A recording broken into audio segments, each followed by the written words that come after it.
നമസ്കാരം. ഇൻഫർമേഷൻ മീഡിയയുടെ പുതിയൊരു വീഡിയോസിലേക്ക് എല്ലാ കൂട്ടുകാർക്കും ഒരിക്കൽ കൂടി സ്വാഗതം. നിലവിലിപ്പോൾ 1600 രൂപ പെൻഷൻ ലഭിക്കുന്ന ആളുകൾ ശ്രദ്ധിക്കേണ്ട വളരെ സുപ്രധാനമായിട്ടുള്ള അറിവുമായിട്ടാണ് ഇൻഫർമേഷൻ വീഡിയോസ് വന്നിട്ടുള്ളത്. അവർക്കൊരു മാസത്തെ പെൻഷനായ 1600 രൂപ അവരുടെ അക്കൗണ്ടുകളിൽ എത്തിയിട്ടുണ്ട്. പെൻഷൻ ഇതുവരെയും അക്കൗണ്ടിൽ കയറി ബാങ്കിൽ നിന്ന് മെസ്സേജ് വരാത്ത ആളുകൾ ശ്രദ്ധിക്കുക. അവർക്ക് വേണ്ടിയിട്ടുള്ളതാണ് ഈ വീഡിയോ മുഴുവനായിട്ട് കാണുന്നതിന് മുമ്പായി ഇൻഫർമേഷൻ മീഡിയയുടെ വീഡിയോസ് നിങ്ങൾ ആദ്യമായിട്ടാണ് കാണുന്നതെങ്കിൽ ചാനൽ സബ്സ്ക്രൈബ് ചെയ്യാൻ മറക്കരുത്.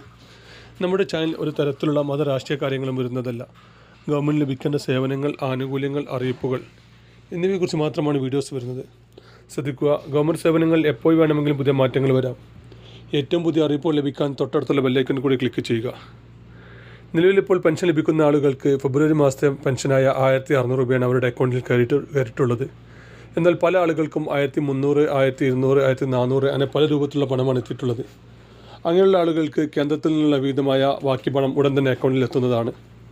എന്നാൽ പല ആളുകൾക്കും കഴിഞ്ഞ 2-3 വർഷമായി അല്ലെങ്കിൽ 2-3 മാസമായി ഈ ഒരു പണം എത്താത്ത ആളുകളുണ്ട്. അങ്ങനെയുള്ള ആളുകൾക്ക് വേണ്ടിയിട്ട് കഴിഞ്ഞൊരു വീഡിയോസിൽ നമ്മൾ പറഞ്ഞിരുന്നു, അവരുടെ ആധാർ കാർഡിൽ പാൻ കാർഡുമായി ലിങ്ക് ചെയ്യാത്തത് കൊണ്ടോ അല്ലെങ്കിൽ ആധാർ കാർഡും പാൻ കാർഡുമായി ലിങ്ക് ചെയ്യാത്തത് കൊണ്ടോ ബാങ്ക് അക്കൗണ്ടിൽ ഇത് രണ്ടുമായി ലിങ്ക് ചെയ്യാതെ KYC ചെയ്യാത്തത് കൊണ്ടോ മാത്രമാണ് അവർക്ക് ഈ പണം എത്താത്തത്.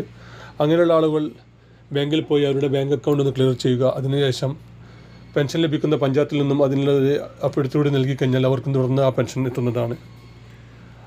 അതുപോലെ തന്നെ ശ്രദ്ധിക്കേണ്ട മറ്റൊരുമാണ്, പല ആളുകൾക്കും പോയി പെൻഷൻ എത്തിയിട്ടില്ല. അങ്ങനെയുള്ള ആളുകൾ ശ്രദ്ധിക്കുക. പല കാരണങ്ങൾ കൊണ്ടാണ് അവർക്ക് പെൻഷൻ എത്താത്തത്. പലർക്കും പല കാരണങ്ങൾ കൊണ്ടാണ്. പെൻഷൻ മസ്റ്ററിങ് ചെയ്യാത്തത് മൂലമാണ്. അതുപോലെ തന്നെ പെൻഷനിൽ നിന്ന് ഒരുപാട് ആളുകളെ സർക്കാരിൻ്റെ പുതിയ നിർദ്ദേശം അനുസരിച്ച് പുറത്തായിട്ടുണ്ട്. അങ്ങനെ പല കാരണങ്ങൾ കൊണ്ടും പെൻഷൻ മുടങ്ങിയ ഒരുപാട് ആളുകളുണ്ട്. അങ്ങനെയുള്ള ആളുകൾ പ്രത്യേകം ശ്രദ്ധിക്കുക. എന്തെല്ലാം കാരണങ്ങൾ കൊണ്ടാണോ പെൻഷൻ മുടങ്ങിയെന്ന് കറക്റ്റായി മനസ്സിലാക്കുക. നമ്മുടെ വാർഡ് മെമ്പറെയോ അല്ലെങ്കിൽ വാർഡ് കൗൺസിലറുടെ സഹായത്തോടു കൂടിയോ അല്ലെങ്കിൽ നമ്മൾ തൊട്ടടുത്തുള്ള അക്ഷയ കേന്ദ്രങ്ങൾ വഴിയോ പഞ്ചായത്ത് നേരിട്ടോ ചെന്ന് ഇക്കാര്യങ്ങൾ അന്വേഷണം നടത്തി എന്തെല്ലാം കാരണങ്ങൾ കൊണ്ടാണ് പെൻഷൻ മുടങ്ങിയതെന്ന് കറക്റ്റായി മനസ്സിലാക്കുക. എങ്കിൽ മാത്രമാണ് അതിനനുസരിച്ചുള്ള കാര്യങ്ങൾ ചെയ്തതിന് ശേഷം മാത്രമാണ് തുടർന്നും അവർക്ക് പെൻഷൻ ലഭിക്കുകയുള്ളൂ.